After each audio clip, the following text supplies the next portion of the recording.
Halo teman-teman, welcome to WJP channel. Mau tahu review setelah pemakaian Ioniq 5 ini selama 1 tahun gimana? Mari simak videonya ya.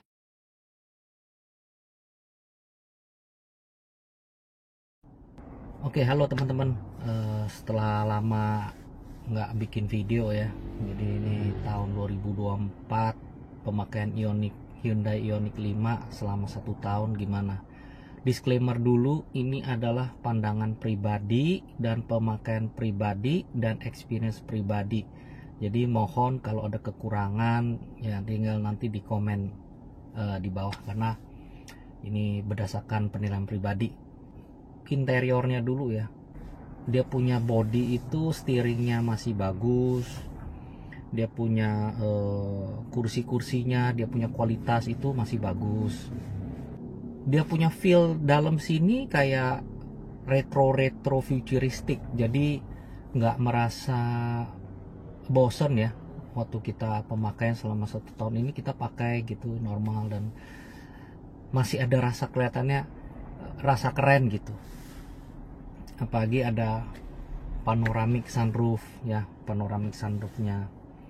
Nah, kita akan lebih titik beratnya di performanya.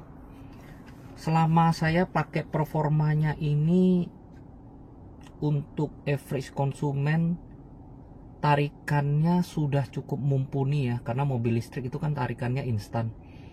Jadi itu kita mau tarik, mau mau potong mobil yang lebih pelan atau Land Rover gitu cepat gitu, kita rasa instan torque-nya itu udah cukup untuk average konsumen lah kan. Ioniq signature long range itu di 350 Nm ya. Nah, rata-rata pemakaian kita itu di 6,5 km per kWh. Itu dengan AC yang di 21 atau 22 derajat di auto atau di low. Terus per kilowatt hour bisa 6,5 km. Berarti artinya kira-kira 1.200-1.300 rupiah untuk listriknya ya, setelah potong diskon PLN 30%. Terus Hyundai Smart Sense-nya sangat berguna banget untuk di tol atau di jalan raya atau waktu lagi macet. Jadi dia bisa auto lane follow assist itu. Hyundai Smart Sense-nya kiri kanannya itu dia bisa bantu lurusin gitu, sama auto rem dan auto gas. Itu sangat membantu banget untuk mobil listrik seperti ini. Pernah di 30% itu kita mau charge sampai 80%. Saya cari dapat SPKLU yang 250 kW punya. Dan you know what? 30% sampai 80% itu dalam 10 menit sampai 11 menit. Jadi itu sangat cepat sekali. Jadi itu sangat berguna untuk masa depan, itu maksudnya future proof lah gitulah. Nah, terus belok kiri, kalau kita belok kiri atau kanan, dia ada kayak digital screen di dashboard Hyundai. Dia kasih lihat tuh roda-rodanya tuh udah dekat mana, ada samping, ada motor atau mobil, blind spot nih dia kasih lihat. Bahkan kadang-kadang itu membantu untuk trotoar, lihat itu bisa kena serempet atau enggak. Nah, 1 tahun ini saya pakai hampir 18.000. Mungkin teman-teman ada yang pakai lebih dari itu ya. 18.000 tuh maintenance sudah 2 kali atau nggak salah. 5.000, 15.000 atau 1.000, 5.000, 15.000 lah. Udah 3 kali. Dan itu masih free teman-teman. Jadi sangat murah sekali gitu. Dan mobil listrik ini selama ini udah pakai 18.000, itu berarti kan pemakaian per bulannya itu kan kira-kira 220-an ribu aja untuk travel 1.000 km sampai 1.200 km per bulan. Berarti artinya itu kalau 1 tahun itu kalau pakai bensin dengan Pertamax 14.500 per liter, itu artinya kan udah hampir 23 jutaan. Tapi kalau listrik itu hanya berapa itu? Kalau dihitung nanti saya post di screennya itu, per bulan saya hanya keluar kira-kira 220.000 sampai 300.000 max lah. per bulan untuk travel 1.200 km.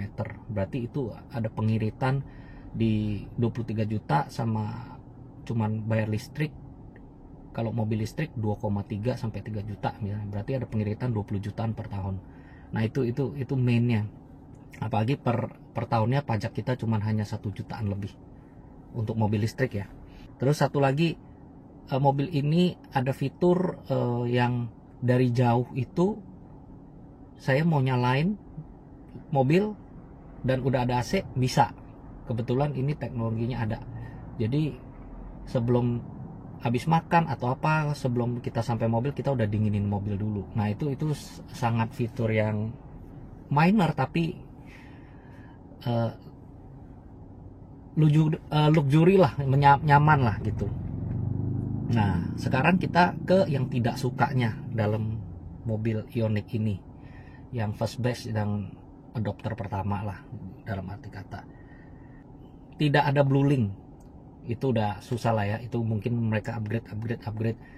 Ioniq ini tidak ada Blue Link dan tidak bisa connect wirelessly Apple CarPlay sama Android Auto. Tapi itu bisa di solve dengan kita beli yang namanya CarLink Kit. Jadi itu colok, kita nggak perlu colok kabel gitu. Cuman lebih boros aja lah handphonenya karena dia kan memancar ya. AC belakang itu kurang dingin Ioniq, banyak yang komplain dari keluarga.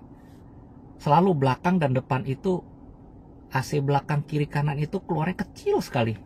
Jadi itu aku bingung. Kita udah ke bengkel, dia bilang memang begitu pak. Udah ke bengkel Hyundai, udah cek apakah ada rusak di AC-nya. Enggak, memang AC-nya keluarnya kecil banget di kiri dan kanan itu. Nah, terus mobil untuk sekelas SUV compact ini menurut saya agak ceper.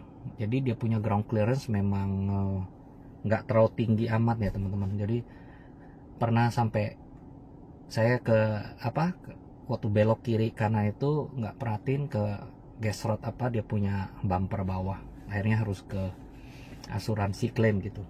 Dan charger belakang USB itu sering nggak connect ya, nggak keluar power. Jadi memang itu banyak masalah yang aku sering dengar dari teman-teman. Yang USB yang di belakang itu harus tekan baru ada power. Jadi agak lepas dikit dia powernya nggak ada. Itu harus ke bengkel untuk ganti. Dan ada beberapa kali ini mobil saya juga bingung ya. Kadang-kadang waktu di masa-masa panas gitu, musim panas, mobilnya ini waktu kita baru nyalain, kita baru mau belok kiri atau kanan, itu pasti ada dashboardnya ada bunyi tuh, prak tak apa gitulah. Di belakang juga, depan ada juga. Saya juga bingung itu masalahnya di mana.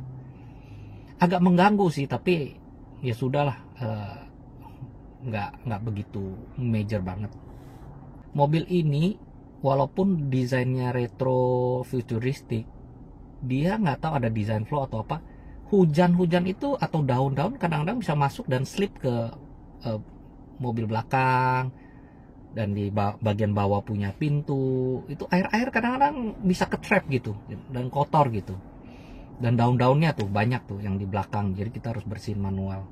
Oke, jadi teman-teman, overall verdict saya ya mengenai pemakaian Ioniq 5 ini, lebih banyak happy-nya dan puas.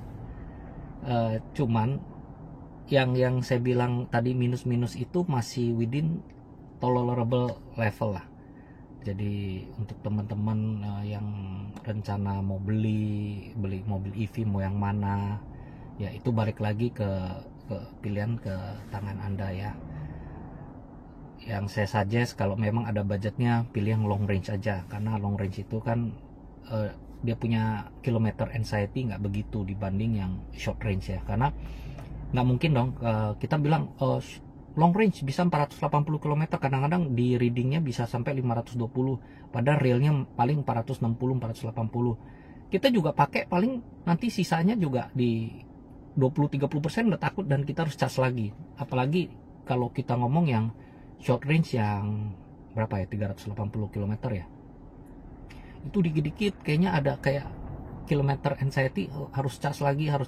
Nah, tapi balik lagi itu ke masing-masing budget teman-teman ya.